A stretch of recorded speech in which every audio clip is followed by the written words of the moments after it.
fedhu. Saniif jecha yeroo hunda hammas mucaa ammaa kana dhufee jennaan gizee sadii afur immoo itti meera dhiisii hin tuqinii bakka afatu dhiisii anaaf jecha namaan jaalladhu namaan kabaju hin tuqin anaaf jedhiiti atis illee nama jaallattuuf kabaju yoo qabaattee si jalaa hin tuqu jedheetti dubbadheen. Amma maal gooti bakkuma argitetti anaa wal arginaa maal gooti bakka disrespectiidhaa fi jechan taaneef dubbiin taane. Ati nama sodaattee garboomsitee of jala jiraachista. An nama tokko sodaachisee miti yookaan nama tokko garboomsee miti ani. An namni kan inni na jaallatuuf na kabajuuf natti dhiyaatuu fi amala kiyyarraan kan ka'eef akka hin fakkeessineef.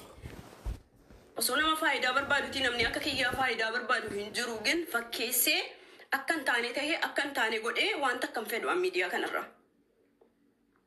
Inshaallah gaafa laayivii seenee an gaafan $10 yookaan $20 argadhe gammachuun hin irraa ba'an maaliif sammuun kiyya illee nagaadha. Sammuun kiyya nagaa na qaba maaliif waan balleessine waan hilliinaa kiyya waqqasu hin goone ani of danda'ee of kabajee waan hin jiraadhuu fi bakka giddiidha.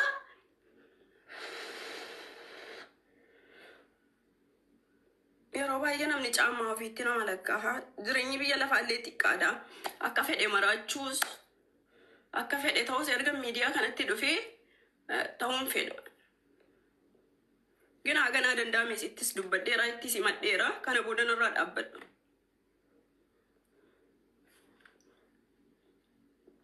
Gin rabbi jeesaa keessiifaa kaffalu.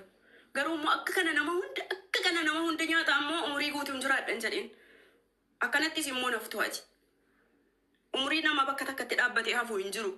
Har'a akkuma utaaltu har'a akkuma dubbattu har'uma akka taatu umuriin namaa yeroo umurii guutu ijoollummaadhaan yookaan immoo dargaggummaadhaan hin jiraatani. Har'a kan jirturra kan borii caala boreessatti kufta.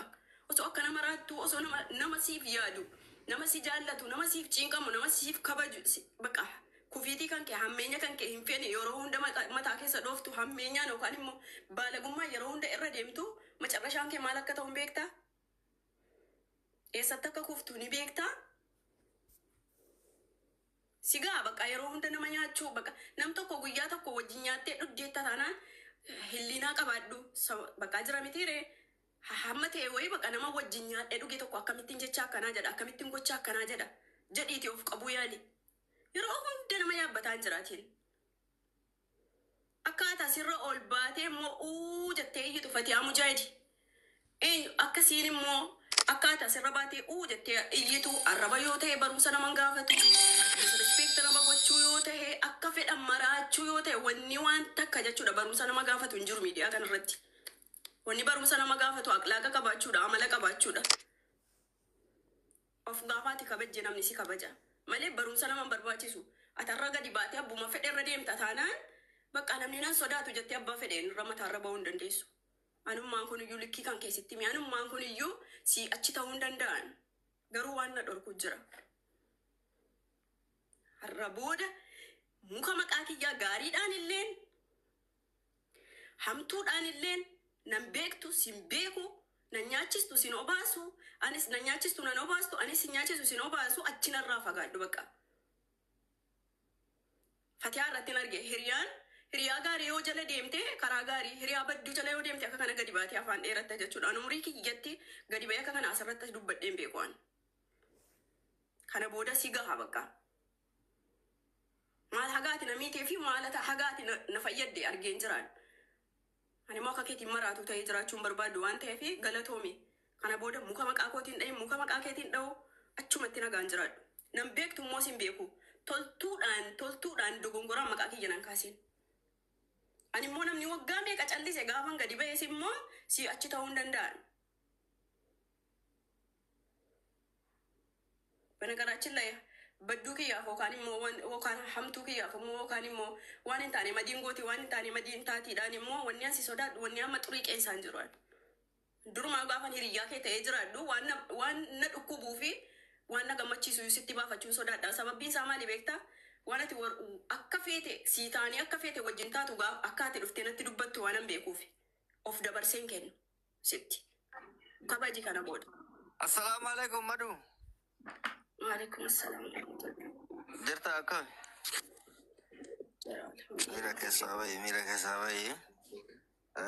namni hiriyaa deebii oli deebisuun hin bareedu. Keessan yoo Dirqama ta'eefi. adda hafuunis hin jira. Jechuun naa gala garuu immoo qalal godhi ilaali namni miidiyaa kun beektaa girgiree kanaan jaalata. Ati immootu girgirrii keessa aarii keessa immoo namni dadhabina namaa barbaada. Gaarii miti eesi. Leessa hiriyaa turtanii har'amma wal loluu dandeessa. Namni wal lola baay'ee ilma namaa ta'e abbaa fi ilmu wal lola. Kanaaf waan darbeef jettee waan taa'inaa seene ammeenyaa fi miti. Ani nama akka obboleettii kooti yookaan hiriyaa kootiitti ilaalu osoo wayitii yaada akkanaan qabana bira dhaabbachuun kadhattuu nama godha akkasiin keessatti namatti erga seetesiin. Namni gaafa wal lolu waliin eebbisu garuu immoo. No, waan keessaatii fi wanti nu wal dhabne miidiyaa irratti barreedi waan asirratti koo dubbanne hiikkachuu dandeenya bar. Maaltu waan keessoo barbaadan iyyuu siidhaa achi kumaataman qaba bar. Gindammoo waan keessoo maaltu fide wanni miidiyaa irratti wal nu dhabsiise miidiyaa irratti dhumachuu qaba. Wanni lafaa maali jennaan tokko lama jettee dakkaama gonni madiin hin qabdu bakka wanni siin qabdu dakkaama gonni sitti fakkaate. Amma madu amma fakkeenyaaf waan biraa yoo siin jette wanti sun dhugaadha jechuu miti. Namni gaafa wal lolu waa walirra kaayaa waa waliin jedhaa ittis dabalaa. Ammeenya fi miti sii galee. Kana waan ta'eef dhiyeesse gaarii miti namni illee akkattis hin beeku. Nu hurrifanne madiin maal taata jenne. No, yeroo baay'ee hunda caalaa miidiyaa irratti boo'in gaarii naga faaffaati. Ani immoo jireenya kiyya keessatti bakka namni na tuquus hin fedhu nama tuquun fedhu kanaafan xiggii kiyya eeggadhee mataa kiyya gadi qabadhee jiraadhaan. Isiin immoo yeroo baay'ee naga faaffaate inni hadhaammoo keessa ba'e bar nagaadhuma rabbii kaateeti ilaamee feeni sana saaruu haasaana dhorkite. Bakka akka waan iyyanii dubbachuunii fi laballabuuni aangummaatti fakkaate. Yaa garuu mootu amala walii hin beektan waan ta'eef amala walii waan beektaniif qalal godhi ilaali. Ammeenya hin jiru baay'ee namni hiriyaan gisee wal lolu ammeenya hin qabu yaa'u. Hiriyummaa wayiitu hin qabu ati si daansanee wal jira hiriyummaa wayiitu hin qabu ani si hojjetu. Raboodha maanta rakkoo qabu. Namummaadha bakka namummaa sabummaa waliin jiraachise malee hiriyummaa wayiitiifi miti ani. Anaaf isin eessatti wal argina. Bakka sooshaal miidiyaa gaafa tiiktaakii dhufne asirratti waliin kolfinee taphanna lafatti sana hiriyummaa sana namni keessa ofii namaa kennee keessa sii namaa kennite namaaf jiraattee siidhaaf jiraattu sana hiriyummaan akkasii silumaan jiru gidduu kootiif kan sii. Yoo dhuftee nama natti Mandaraati tokkoffaa namni gubaa ofii waan keessa isaa jiru haa dubbatatee baafatu. Kalammaffaa ana harraaf nagaa garuu immoo dubbiin itti fufataanaan immoo ittiin fufaanis. Gindammoo namni kamiyyuu Madi asirratti ma wanni si'uu barbaadu tokko maaltu jira beektaa? Amma namni lola keessatti immoo waan ta'eef lola keessatti miira keessa galtee immoo ini. Waa'ee lola keessatti shibee kanarrayyuu miira keessa galchite jecha siitu miira keessa nagalchite. Osoo waan kana achii godhee jiraadhee osoo waan rakkina kana achii isiidhumatti iyyuu dubbatadhee isiidhumatti nama kooti jedheetti dubbadhee koo har'a akkasitti gadi na baastee bara. Namummaa sanatu na gubee Laani miira isiin na tuquufan isii tuquu miti bar. Osumaan ka'ee rakkina kan koo guyyaa tokko deemeetti himadheetti boo'ee waan agooteetti ta'e har'atti fayyadamtee bar. Bakka sana immoo wanni anaaf isii ga'u hin jiru beektaa. Sanatuyyuu lakka ilmi namaa haganaa osoo wayitii. Waan ani isii bira guyyaa tokkotti ta'e koo mucaa sanatti koo osoo wayitii yaada geemaan qaba. Na bira dhaabbadhu bakka akka nama takkatti yaadaan illee ta'e waan sii dandahame jedhee akkuma namni kamuu namatti himatu himannaan arraba godhattee yookaan immoo waan biraa godhattee dhufteetti na tuqxe beektaa lakka ilmi namaa kanaadha bar. Namni waan meeqa garaatti baadhatee deema namni. Fatutti shernoo godha rakkoo jiru gaafannee araarsanaa naanta. Mana kiyyatti waaminaa barbaadan mana sitti deemaa haasaa. Dubbima kana sin ilaallama online irratti eegaltan gaa jalanne. Online irratti yoo barbaadde yookaan mana keetti godhi. Mana koo mana siin. Madiin ibidda uffattee kaate hante.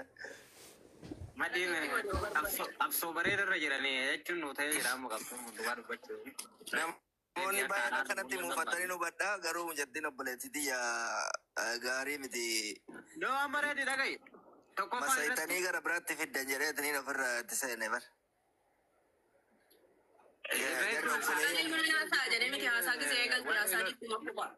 wallahi billahi jechuudha reedi maal jetti beektaa wallahi kun olaari kaardii isiniif hin banaa kaardii isiin amma giiftaraaf jettee giiftara yuuzarii takkaaf jettee xiyyee maallaqaaf jettee na jijjiirte jettu kun haasana naasee wannan jijjiire tokko hin jiru baran wallahi bara kaasiin jedhe san ati gooteef yookaan waan san jetteef osoo hin ta'in namni gisee xiqqoo walitti muufatu waa walirra kaa'ame maa maqaan taane naalaatti ree yaa namni gisee walitti muufatu wayi wal eebbisaare bareedduu no walitti mufannaan keenya bakka sana hin geenye ka ndee wanni takka koo waan hanga humna keetii oli miira keetii oli sitti ta'uu qaba bar deemtii ati bakka guddaa nama gahuu fi wanni gidduu hamma uumamaa rukuni waan sana ol ta'uu danda'uudha qaba bar warrootan isii jala yaanutu na dhiba baran onnee diimaa barreessaa innaan onnee diimaa silkii bitanii jechuun gandoo kan onnee diimaa jedha nama hordoftan filadhaa miidiyaa kanarratti har'a duutee Fatuun caca jala nama ta'e ati caca jala ta'e maa inni rakkoo dabar inni qoosaadhuma keessa madiin kun amala gaarii qabdi qofa yoo jedhes gadi baatee nama yaabbatti bar wanna akkasiin jira reeti bar caca wayisi maa kun hin dhabamu baroowwana warri nama jala deemtan wallahi namni kun maal godhaara wanti inni dalagu maali wanti inni dubbatu maali jedhaati nama hubadha callistanii akka looyinii nama jala yaa'ina inshaallah namni kudhan kan kootiif namni shanan kan koo anaaf baqiidha anaaf namni asirra baay'ateef waan an fayyadu hamtuu kiyya yoo gurratee deeme malee maasiyaa hona facaafadde malee waan tokko nan fayyadu wanni isin waan hin taane jala kana jaamtanii zoortanu maali filadhaa nama hordoftan kana booda ወይኔ መዲ የኔ እናት ምን ሆነሽ ነው? ani ወይኔ ይወጣል ተበበፈተኒ መዲ ፈርገናል ሬዲ yeroo gaarii nuu qabadha oo ቻቻቱ ኮሜንቲ ኦኔ እንትኒ ወሪነ ጃለተን ለኮተ ተኮ በሬሳ እናን ኮሜንቲ ከኔፍ ከሌተ መዲና ወላሂ ሰነኖ አቹማ ኢሳር ገተነ ገንጋዳ ኢሳፍ ሎሊቺ በሬራን nobbo abibi duuriyyiin akkamii jechuudha namni hattuun akkamii nama namummaa qabu yoo argite akkuma nama sanaa wajjin taatee wajjin dabarfatti malee baalagummaa sii sana bakkuma hundatti hin facaastu bar wallahi inde amma abduuse lolli kun dhaabatu qaba wanti kufuu qabattati lolli baay'een jiru maal wanti jarri sirriitti warra raggataan jiran no dassa illee raggataan jira yaa icciitii ምናምን ገባ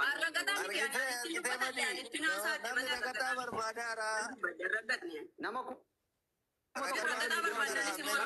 bakka lolli bareedee deemaa ergan jiraan reediin mana banee jara kan inni lama waliif fidee araarsu reedi ajandaanuu babal'isii jaarsummaa dhufna yaa obboleessuma asitti saraarsu hin dandeenye yeroo obboleeyyanii obboleeyyan waliin alkaasinaa kana booda oromummaa walitti qabdanayyee oromummaa madii biratti jaarsummaa dubbannaa sheer godhaafi laala mana kiyyattiin gootani wallahi mana reediitti wayis gochuu mana kanatti hin danda'amu madiyyoo akka tasaa miira keessa galte yookiin gad darbite hin ta'u asitti mana reedii ta'uu qaba yookiin mana abduuse saniyyuu mota kan irratti ilaalaa yoo dubbiin ho'uudha deemee mota laayit goonilee jagaa dandura guuttane odoo jaarsummaan eegale.